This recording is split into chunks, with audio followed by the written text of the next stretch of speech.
ప్రజలకు చెప్పాలి. సో ప్రభుత్వం కొనసాగింపు అనేది చాలా చాలా అవసరం.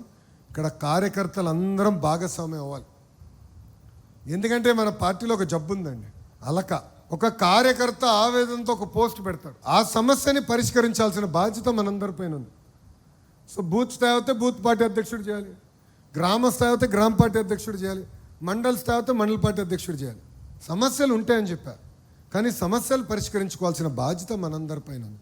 వ్యవస్థ ఉంది, మీకోసం పనిచేస్తున్నాం. ఏ సమస్య చిన్నది కాదు, ఏ సమస్య పెద్దది కాదు. సమస్య ఉంటే అది పరిష్కరించుకోవాలి. కూర్చుందాం, ఓర్పు సహనంతో మన సమస్యలు మనమే పరిష్కరించుకోవాలి. కానీ అలిగి ఇంట్లో పడుకుంటే నష్టపోయేది మనమే. 5 సంవత్సరాలు నరకం అనుభవించాం, 5 సంవత్సరాలు ప్రాణహానితో బతికాం. మళ్ళీ అదే పరిస్థితి వస్తుంది. ఇది మనందరం గుర్తుపెట్టుకోవాలి. ఈరోజు జనసేన పార్టీ ఉంది, ఇంకో పక్కన భారతీయ జనతా పార్టీ ఉంది.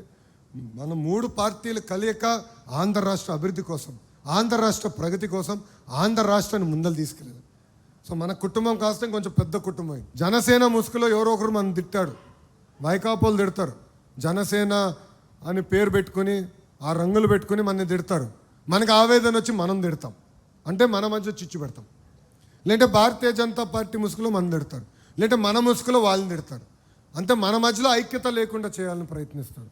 కానీ మీ అందరూ ఒకటి చెప్తున్నా, ఏది ఏమైనా ఈ 3 పార్టీలు కలిసికట్టుగా ఉంటాయి, కలిసికట్టుగా రాష్ట్రాన్ని అభివృద్ధి చేస్తాయి. ఇది నేను ఎందుకు చెప్తున్నానంటే, ఇండియా టుడే కాన్క్లేవ్కి వెళ్ళగా మొన్నటిగా దాని ముందర దానికి వెళ్ళా. అక్కడ వాళ్ళు అడిగారు 29 మీరు కలిసే పోటీ చేస్తున్నారంటే, ఎస్ 29 మేము కలిసే పోటీ చేస్తున్నాం అని చెప్పా. ఆ వీడియో మా పవన్ అన్న చూశారు. అన్న చూసిన తర్వాత నాకు ఫోన్ చేసి, అరే 3 టర్మ్లు అంటే నువ్వు 1 టర్మ్ అంటున్నావు ఏంటినా అన్నాడు. అన్న నేనేదో అక్కడ అడిగిన ప్రశ్న సమాధానం చెప్పా. 100% 3 కాదు 5 టర్ములు కలిసికట్టుగా పోటీ చేద్దాం, ఆంధ్ర రాష్ట్రాన్ని కలిసికట్టుగా నంబర్ 1 చేద్దాం అని చెప్పాను. ఈరోజు ప్రధానమంత్రి గారు కూడా అహర్నిశలు కష్టపడుతున్నారు. మనం అడిగిన అన్ని కోరికలు ఆయన తీరుస్తున్నారు. విశాఖ ఉక్కు ప్రైవేటీకరణ చేయొద్దన్నాం, చేయలేదు. విశాఖకి రైల్వే జోన్ మనం ఇచ్చారు. అనంతపూర్కి ఏకంగా ఫైటర్ జెట్లు తయారు చేసే పరిశ్రమలు ఇవ్వండి అంటే ఇచ్చారు. బీపీసీఎల్ రిఫైనరీ ఇవ్వండి అంటే ఇచ్చారు. ఇట్లా అడిగిందంతా ఒక సిస్టమేటిక్గా ఆయన చేసుకుంటూ వెళ్తున్నారు. ఈరోజు మన ఇంత ఆర్థిక ఇబ్బందులున్నా మనం సంక్షేమ అభివృద్ధి చేయగలుగుతున్నాం అంటే దాని వెనకాల కేంద్ర ప్రభుత్వం సహకారం కూడా చాలా చాలా ఉంది. ఇది మనందరం గుర్తుపెట్టుకోవాలి. 3 పార్టీ కలయిక కేవలం రాష్ట్రానికే కాదు దేశానికి కూడా చాలా అవసరం. ఎందుకంటే right time, right person, right leader. ఈరోజు నరేంద్ర మోడీ గారు ప్రధానమంత్రిగా, గౌరవ ముఖ్యమంత్రి చంద్రబాబు నాయుడు గారు ముఖ్యమంత్రిగా మనం నడిపించగలుగుతున్నారు. కనుకనే మనకు సమస్యలు లేకుండా ముందరికెళ్తున్నాం. ఇది దయచేసి ఇక్కడున్న కార్యకర్తలందరినీ గుర్తుపెట్టుకోవాలని ఈ సభాముఖంగా మీ అందరు తెలియజేసుకుంటూ, కలిసికట్టుగా పనిచేద్దాం. నాడు నేడు ఎప్పుడు నా నినాదం ఒకటే, కార్యకర్తనే మా అధినేత. సో మీకు అందుబాటులో ఉంటాం, మీ సమస్యలు పరిష్కరిస్తాం, అహర్నిశలు కష్టపడతామని ఈ సభాముఖంగా మీ అందరు తెలియజేసుకుంటూ 2-3 విషయాలు. ఒకటి, 2019 ముందల ఎవరైతే ఉపాధి హామీ నీరు చెట్టు కింద పని చేశారో, మీరు మీ ఇంట్లో కూర్చుని డబ్బులు రాలేదంటే నాకు తెలీదు స్వామి. ఒక వ్యవస్థ ఉంది పార్టీ ఆఫీస్లో, అక్కడ శ్రీకాంత్ అని ఒక వ్యక్తి ఉన్నాడు. బిల్స్ అని ఇవ్వండి, పెండింగ్లో 5-10% ఉంది, అది యుద్ధ ప్రాతిపదికంగా క్లియర్ చేసే బాధ్యత నేను తీసుకుంటాను. రెండోది, కేసులు. చాలామంది కేసుల విషయం మర్చిపోతున్నారు. అధికారంలోకి వచ్చా కనుక ఎవరో సెల్యూట్ కొడుతున్నారులే, ఏమవుతుంది అనుకుంటే మళ్ళీ ఇబ్బంది పడతాం. కరెక్ట్గా ఎలక్షన్ టైంకి వచ్చేగాలి ఎలక్షన్ కమిషన్ వాళ్ళు కేసులు తీస్తారు.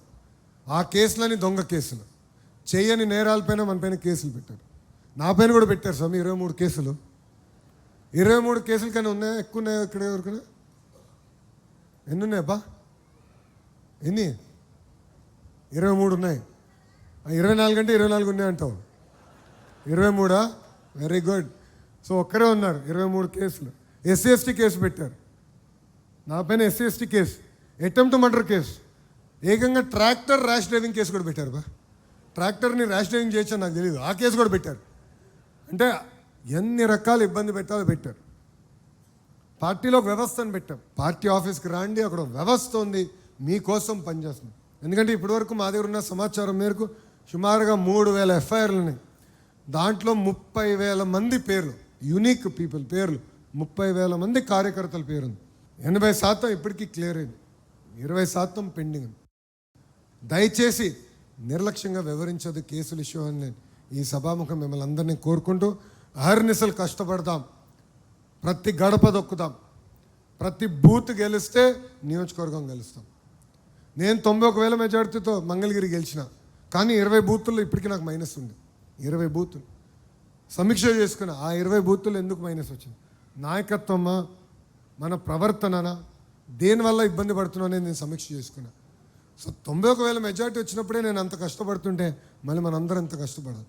ప్రతి బూత్ ఇంపార్టెంట్, ప్రతి ఓట్ ఇంపార్టెంట్. ప్రజల్లో తిరుగుదాం, ప్రజల్లో చైతన్యం తీసుకొద్దాం. అండ్ నేను ఇక్కడ మిమ్మల్ని అందరినీ చివరిగా కోరేది ఒకే ఒక విషయం, అహంకారం వద్దండి. 151 సీట్లు 11 అయిందంటే దానికి కారణం అహంకారం. అహంకారంతో ఎప్పుడైతే వ్యవహరిస్తామో ప్రజలు ఒప్పుకోరు. తప్పు చేసినా ప్రజలు క్షమిస్తారు. తప్పు చేస్తే ప్రజల దగ్గరికి వెళ్ళి క్షమించండి, నేను తప్పు చేశానంటే క్షమిస్తారు. ఒక 2 పనులు తక్కువ చేసినా క్షమిస్తారు. కానీ అహంకారంతో ఎప్పుడైతే మనం వ్యవహరిస్తామో ప్రజలు మనకి ఫుల్ స్టాప్ పెడతారు. 151 11 అయింది. ఇది మనందరం గుర్తుపెట్టుకుని ప్రజలతో మమేక్యం అవ్వాలి, ప్రజలతో అటాచ్మెంట్ ఉండాలి. ఎమోషనల్ అటాచ్మెంట్ ఏర్పడినప్పుడే మనం గెలవగలుగుతున్నాం. చాలామంది అడిగారు, మంగళగిరి నియోజకవర్గంలో మీకు అంత మెజార్టీ ఎందుకు వచ్చింది? అటాచ్మెంట్ ఏర్పడింది. మంగళగిరి వాళ్ళు ఎవరో ఎప్పుడు కలవాలన్నా, వేరే ఏ పనులున్నా మానేసుకుని మంగళగిరి ప్రజల్ని ఫస్ట్ కలుస్తాం. అన్ని సమస్యలను పరిష్కరించలేకపోవచ్చు, కానీ కూర్చుంటా, వాళ్ళతో మాట్లాడతా, చేయగలిగినంత వరకు వాళ్ళ సమస్యలను పరిష్కరిస్తాం. సో అటాచ్మెంట్ అనేది మీరు ఏర్పాటు చేసుకోవాలి. ఇక్కడ మీరు అందరికి ఉందా అటాచ్మెంట్? ఈరోజు బూత్ స్థాయిలో యూనిట్, క్లస్టర్, గ్రామ, మండల, స్టేట్ కమిటీలు వచ్చారు, ఫర్ నియోజకవర్గ కమిటీలు వచ్చారంటే అటాచ్మెంట్ ఉంది కనుక వచ్చారు. కానీ అధికారులు వచ్చినప్పుడు కొంచెం స్పీడ్గా మాట్లాడచ్చు, స్పీడ్గా వ్యవహరించవచ్చు. అది చేయొద్దండి.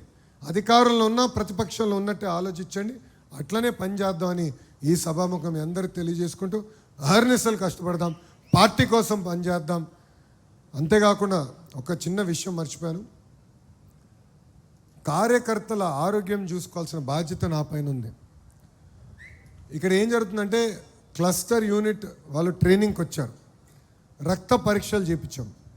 ఆ రక్త పరీక్షలు చేసినప్పుడు 75% మంది ఐదర్ షుగర్ ఫ్యాక్టరీ అయ్యారు, లేదంటే సాల్ట్ ఫ్యాక్టరీ అయ్యారు, లేదంటే ఆయిల్ ఫ్యాక్టరీ. ఆయిల్ అంటే కొలెస్ట్రాల్, సాల్ట్ అంటే బీపీ, షుగర్ డయాబెటీస్. సో 75% మంది ఏదో రకమైన ఫ్యాక్టరీ అయ్యారు. సో మీ ఆరోగ్యం కూడా కాపాడుకోవాలి స్వామి. సో ఇప్పుడు రాష్ట్ర వ్యాప్తంగా రక్త పరీక్షలు ఏర్పాటు చేయాలని నిర్ణయం తీసుకున్నా. సిస్టమేటిక్గా పైలట్లు జరుగుతున్నాయి. మీ వివరాలు వచ్చిన తర్వాత డైట్ మారాలా, ఎక్సర్సైజ్ చేయించాలా, అవసరమైతే మందులు కూడా ఉచితంగా